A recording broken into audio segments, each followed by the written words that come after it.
Well, happy Aloha Friday. You've got Mark Carpenter and Casey Lund here, filling in for Dylan. He's has some time off. Some important updates to get to, starting with an early morning development on the island of Maui. That's where a mother and her baby were found safe after they had been reported missing. Let's get the very latest.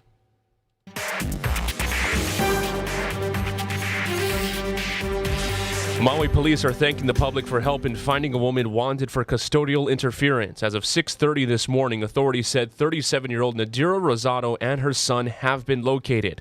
Officials said the baby is in good health and the Maile Amber Alert has been canceled. Police said Rosado left her home in Wailuku with her 3-month-old son, Hoku Nui Wada, yesterday, the same day the boy's father was granted sole custody of him. What to do about that massive balloon seen flying over Montana this week is the latest national security concern for the Biden administration. It's believed to be a Chinese spy balloon, but so far, Beijing denies that. Willie James Einman has the latest. The giant balloon first spotted over Montana is heading east. The Pentagon won't reveal the exact location, but says the balloon from China is over the center of the continental U.S. We currently assess that the balloon does not present a military or physical threat to people on the ground at this time. China says it is a weather balloon that veered off course. The U.S. believes otherwise. We know that it's a surveillance balloon. We do know that the balloon has violated U.S. airspace and international law, which is unacceptable. At this point, military commanders have decided not to shoot down the balloon.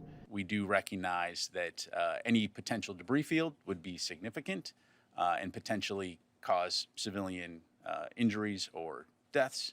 Lawmakers also want to know what's going on. House Speaker Kevin McCarthy has called for a bipartisan intelligence briefing on the situation. Secretary of State Antony Blinken had been expected to meet with China's president in Beijing at high-level talks this weekend, but the State Department now says his trip is postponed. The development marks a new blow to already deteriorating U.S.-China relations. Willie James Inman, CBS News, Washington. A former Punahou basketball coach arrested for having child pornography made his first appearance in federal court this morning. The FBI arrested Dwayne Ewan at his Manoa home yesterday. Newly unsealed court documents reveal disturbing allegations against the 49-year-old who started coaching youth basketball in the early 2000s.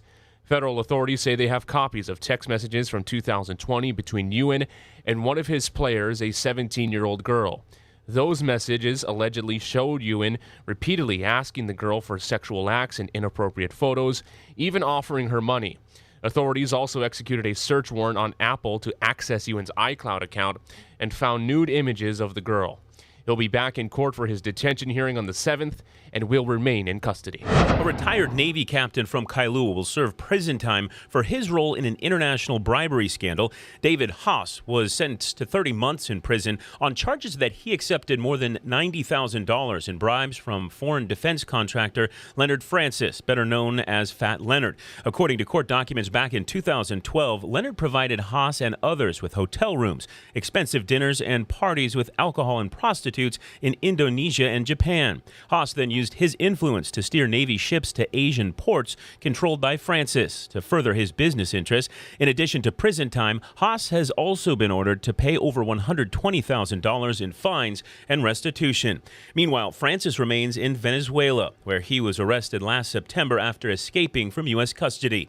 It's unclear if U.S. officials have requested his extradition to face charges. A bill is advancing through the state legislature to address a landmark legal ruling. In September, the state Supreme Court ruled that major felony charges must be handled by a grand jury. The state Senate passed a bill to let prosecutors use a grand jury or a judge to file those charges, as they have for decades.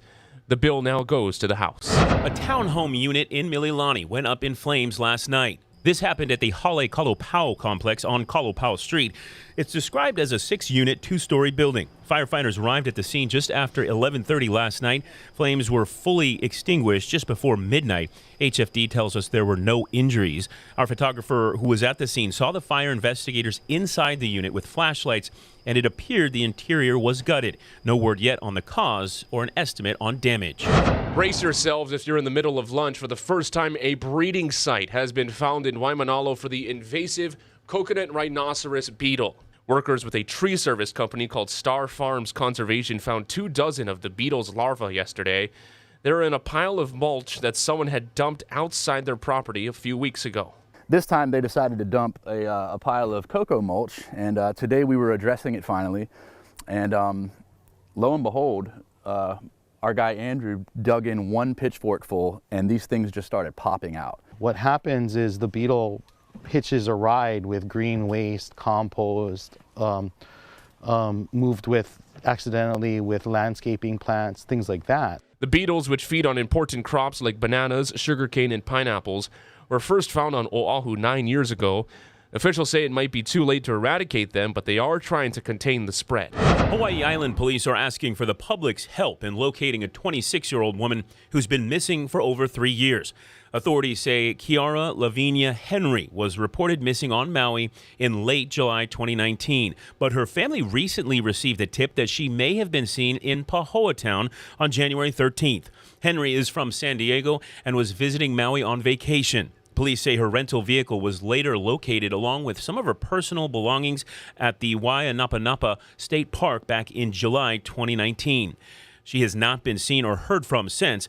Henry is described as 5 feet 3 inches tall, 120 pounds, with wavy brown hair and brown eyes. Anyone with information is asked to call police. Maui County Mayor Richard Bisson has visited the summit of Haleakala. That's where 700 gallons of diesel fuel spilled at a Space Force facility. Bisson said he told military officials the summit is sacred and they must engage with Native Hawaiian caretakers of that land. Brigadier General Anthony Mustalier said the Space Force is committed to accountability and repair. A press conference has been set for Monday when officials will present a spill remediation plan. The Maui firefighter sucked into a storm drain during a flood last week is still fighting to survive. And as Chelsea Davis reports, his family is pleading for blood donations. Trey Evans Dumoran is in desperate need of blood donations. The 24-year-old Maui firefighter was sucked into a storm drain in Kihei on Friday while responding to a flooding call. Loved ones are posting updates about his condition online. The latest one this afternoon says he was taken off sedation briefly. He moved his foot and started responding to commands. But the site also says Trey is needing a lot of blood in order to keep oxygen in his body while his lungs are working to recover. Trey is a true hero. You know, as all of our first responders are putting themselves as a buffer for keeping our community safe. We know the need for blood is constant and ongoing, particularly for trauma situations like this. The website asks people to consider donating blood as soon as possible because the blood bank of Hawaii has a major shortage. Any blood type is appreciated. Trey needs type O. We always like to be at a minimum of 3 days blood supply of all blood types. We have less than a day and a half worth of O blood in total. So O-POS, O-neg donors, please come out and support your blood drives. It's critical that you come out and help us through this challenge. There is no permanent blood bank on the neighbor islands, but the Blood Bank of Hawaii visits each county on a regular basis, distributing to all the islands. The next blood drive on Maui is in March. You have the ability to potentially save 3 lives with 1 single blood donation. We need as much as 200 blood donors every day to meet the needs of our 18 civilian hospitals. Blood Bank of Hawaii is tracking donors specifically coming in for Trey. Just use the sponsor code 1898. Reporting in Wailuku, Chelsea Davis, Hawaii News Now. Revitalizing the Riverwalk. It's a vision and a plan from Honolulu Mayor Rick Blangiardi. He announced new plans for the one-block stretch from River Street to College Walk between North Baratania Street and Kukui Street. Blangiardi wants the area to be transformed into a gathering place with plants, lights on the pedestrian bridge, and more walkways with views of the water. He says the city's idea recently got support from a national architecture group. We submitted our concept on what we wanted to do, which was to activate it for cultural purposes so we could bring people to Chinatown and we could do things down there. Given that incredible space, its incredible history, you could not even build that today under any circumstance. Totally an underutilized asset. The revitalization of Riverwalk is not a new idea. Over a decade ago, a series of community meetings yielded a 150-page report on what could be done with that area, but the plans never came to fruition. Officials say this latest pitch is still in the idea phase. Severe weather hitting most of the country, the Northeast bracing for an Arctic blast this weekend, while the South is still recovering from a deadly multi-day ice storm. Emily Ikeda has the latest. Hey there. Well, right now it's about just above 20 degrees here in Boston. The wind is packing a punch as well, but this is actually the warmest it's going to be for the rest of the day as temperatures are set to topple every hour into dangerously low levels. You can see it's pretty quiet here in Boston. Schools across the city canceled as officials are warning people to stay out of what could be some of the coldest weather parts of the region have seen in decades. It will feel like minus 20 in Chicago today. Tomorrow in Boston, wind chill of 30 below, and get this, a jaw-dropping minus 60 wind chill in northern Maine, where the National Weather Service is calling it an epic generational Arctic outbreak. As I mentioned before, schools canceled here in Boston. They declared a cold weather emergency. Schools also shuttered in Buffalo. They're using signs there to warn people of the danger to come, the potentially life-threatening cold. And that city's just coming off of weeks later a deadly blizzard. Now, as we see this Arctic air move in, the South is still thawing out from its week-long icy storm that claimed the lives of at least 8 people and left a tangled mess of power lines and trees. Austin Energy telling its customers it can't say when to expect widespread power restoration. Now, back here in Boston, I did mention we're bracing for that bone-chilling wind chill of 30 below tomorrow. But to put that in perspective, you know, that's actually fairly mild when you look at what nearby New Hampshire at Mount Washington is looking forward to. Minus 100 wind chill paired with 100-mile-per-hour winds. So I suppose I should be saying it could be worse. I'll send it back to you guys. Ooh, that's rough, Mark. And back here at home, a much different story, weather-wise. A little cloudy, and we'll see what the weekend will hold. Let's check in with Guy Hoggy.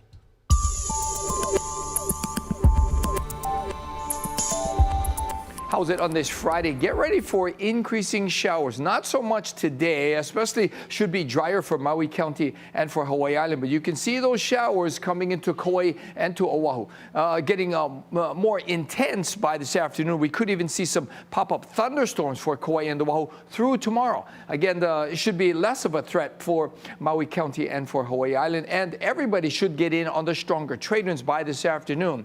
So winds are going to be picking up. We'll get scattered showers later in the day. For the first part of the morning, it should be relatively dry, save for Kauai and the windward side of Oahu. That's where we're already seeing some showers. And as far as the surf, it's on a downward trend almost everywhere. Slow drops, even that South Shore swell is on the way out. Now, we could see a minor boost over the weekend for North Shores. Hopefully, that's good enough for the Billabong Proid pipeline to kind of wrap up, although they need a couple more days. So today and tomorrow, increasing showers for Kauai and Oahu, maybe even some isolated thunderstorms with some heavy rainfall. That's today and tomorrow. And then on Sunday, the rain should start to ease up, focusing mainly on those windward and Mauka areas through Monday, and we're expecting mostly sunny, drier conditions by Tuesday. And many are hoping the weather cooperates for this weekend's Punahou Carnival. The event is back in full force for the first time since pre-COVID. Casey shows us what's in store. Aloha from Punahou Carnival, and this is an exciting year, and actually in my favorite spot. This is the plant area under the tent. Really cool part of the carnival that also raises funds, again, for the financial aid program here at Punahou, and that is such a good program. It benefits a lot of people. And I want to introduce some friends that I found here in this forest. I have Lulu Uluave and I have Evan Porter. They're both juniors, the class of 2024. You guys are responsible for putting this on. Let's take a little walk. We'll show off some of the plants. I want to ask you, Lulu, again, what's your favorite part of the carnival? My favorite part would have to be the food. The food? Food and friends. There's a lot of food and friends. We already talked earlier today when we were on the morning show about the mango chutney, the lily koi butter, all that stuff, those staples that people are already lining up for. Evan, what about you, your favorite part? Oh, my favorite part has got to be the sports booths. Basketball, strongman. You and I played a little basketball. You're much better than I. Evan's on the basketball team here at Punahou, by the way. I also want to ask you guys about why this is so special this year, because we know that for the last couple of years, it was not really the Punahou Carnival that we all know and love. That's such a special part of the community. What's it like for you guys to bring it back this year in 2023? So obviously, we, along with the rest of the community, have missed it for the last couple of years, but this year's also especially special for us because we're the junior class that gets to put it on. So we get to take some leadership roles and make a difference in our community. Make a difference and do a lot of work. I want to ask you what it's like to put on. This is no easy task. I'm sure you have a lot of help, though. Tell me a little bit about what you guys do to get this all pulled together every year. It's all preparation, and we have great leaders, great peers, helping hands all over, like Evan said, community, school, teachers, parents. And we're going to probably give a special shout out to the parents, right? The parents, the Punahou parents that do a lot and dedicate a lot of their time. They were up here early this morning with us too. Reminder that the carnival runs from 11 to 11, both today and tomorrow. Parking, it gets packed over here, so just be advised. And there are also neighboring organizations, schools like Maryknoll, they open up their lot, and when you pay there, you're also raising money for those organizations when you pay for parking there. All right, guys, we've had a good day. There's a lot to look forward to, of course. The food, the games. I also want to ask, there's rides again this year for Keiki. Tell us a little bit about specifically what's around for the young kids here at the carnival. So there's Dizzy Dragons, Speedway, and like I said before, my personal favorite, the Super Slide. The Super Slide. So a lot. And a reminder, you've been hearing the forecast. There might be a little rain, but a lot of stuff's covered here. Bring an umbrella, though, just in case. And we'll hope that Guy Hoggy was wrong about the rain this weekend and that things are going to be really nice for the carnival. Reminder, you can go to HawaiiNewsNow.com. There's a link on the As Seen on Sunrise tab. That'll take you to the Punahou Carnival website. You can learn everything you need to know about getting here.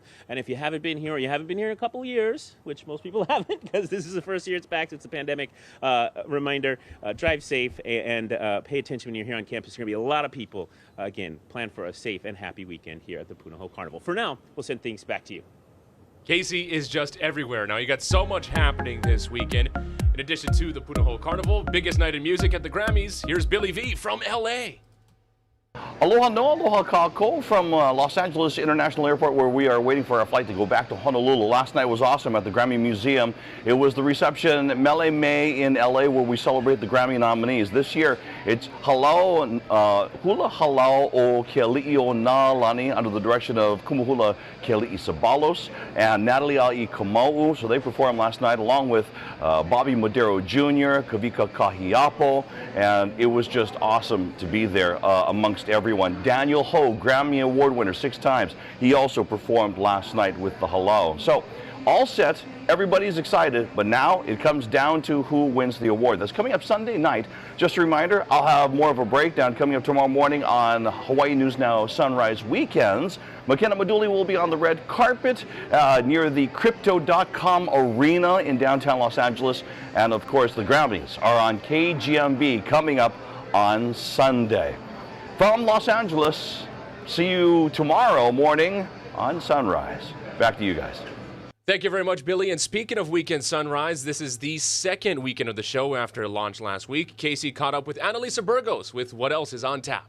And here in the Digital Center, we have Annalisa Burgos, who's a fellow Sunriser now, just joined the Sunrise crew. You guys launched your Weekend Sunrise show, you and Billy V, Saturday, Sunday, 7 to 9 on K5. Yes. Had your first weekend last weekend. How was it? Amazing, Casey. No, it was really so much fun. Billy V is great, as you know. Yes, yeah. And it was just got great feedback. We would love to hear from you guys what you want to see on the weekends. But it's all about getting people ready for the weekend. Yeah, and I think that's been, that's where we're missing out on sharing with our viewers all that goes on. And speaking of that, what do you guys have going on? I was just at Punahou Carnival. I'm sure you're going to be covering that a little bit. We'll have some students in to talk about the treats, because if you miss on Friday today, you can come again tomorrow.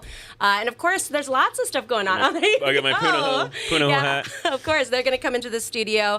And then we have a lot of events happening, actually. The Ocean Safety Lifeguard tryouts are this weekend. That's right. So looking forward to it. If you want to follow in the footsteps of our amazing first responders, we'll give you a look at that. Also, Representative Ed Case will be doing a live interview with us because he just got appointed to some very important committees, Department of Defense, as well as Homeland Security. And then we also have other interviews. It's Black History Month. That's true. So we'll be talking to NAACP local president Alfonso Braggs.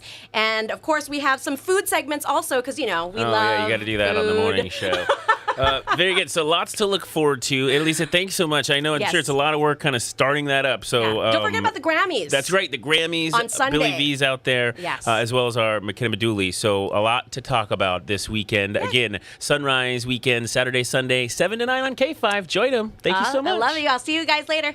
All right, sounds great. 7 to 9 on K5. Now, in other news, Patsy Mink will soon be featured on a U.S. quarter. The late Hawaii Congresswoman is one of 5 joining the 2024 American Women Quarters collection. Senator Mazie Hirono says she pushed for Mink to be honored because she was the first woman to represent Hawaii in Congress and the driving force for Title IX legislation. The amendment prevents sex-based discrimination in education and sports. In any school that gets federal funding, the quarters design is expected to be released in the summer. Yeah, what a trailblazer. Definitely deserves that recognition. Thank you, Mark. Some other news from the feed. This is pretty cool and interesting and just something that's completely out of reach for most of us. Check this out. Yeah. This is some big money news. Bugatti's last purely gas-powered supercar zoomed off the auction block. How much do you think, Mark? Gosh, $50K. It was, no big deal. A record sum of $10.7 million. Yowzers. It goes from 0 to 62 miles an hour in 2 seconds. I find that hard to believe, but I guess a 2-second car. 2-second car, yeah. It has a top cruising speed of 236 miles per hour. Really an amazing machine there. Yeah, it is. It's something else. Yeah, well, Mark, we have some... You've had a busy morning, by the way. I have had a busy morning, and I was out at Punahou Carnival. I want to give those kids a shout out. They were so nice, and they gave us hats. Yep. We can sport those, and that's pretty nice. We got some lilikoi butter, and mango chutney. That's what people are lining up there. And whenever I do a story like that... Bag of malasadas that came into the newsroom, that's too. Right. We can't forget about that. Whenever I do a story like that in my life, Mark, I always think about how I can take this story, the focus away from what we're talking about, and really make it about me. That's the best way to do a story, right? And so usually I'll show you this. Usually I've had a lot of luck on air with making things like putts and basketball shots, but not so much this morning. He did. He made it. Stephen Grace really razzed me. Very first try, we weren't on air. Turn it down a little bit. They really razzed me, and then I decided I should have stopped while I was ahead, Mark, but I didn't.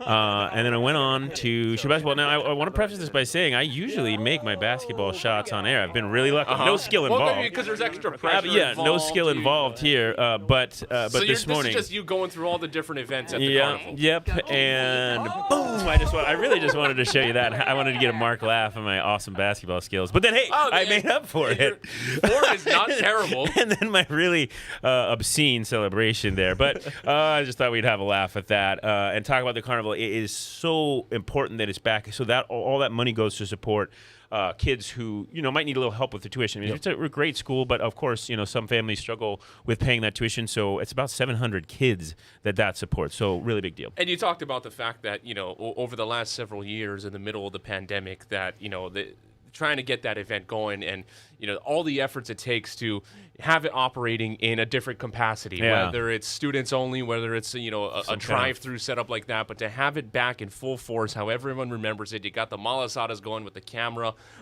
you got the live feed of the camera of the malasadas being made, and so always a fun time. And let's hope the weather holds up. Yeah, agreed. And by the way, just a fun fact for you folks, the malasadas that they make for that, 140,000, Mark. Incredible. Incredible. Thanks so much for being with us on This Is Now.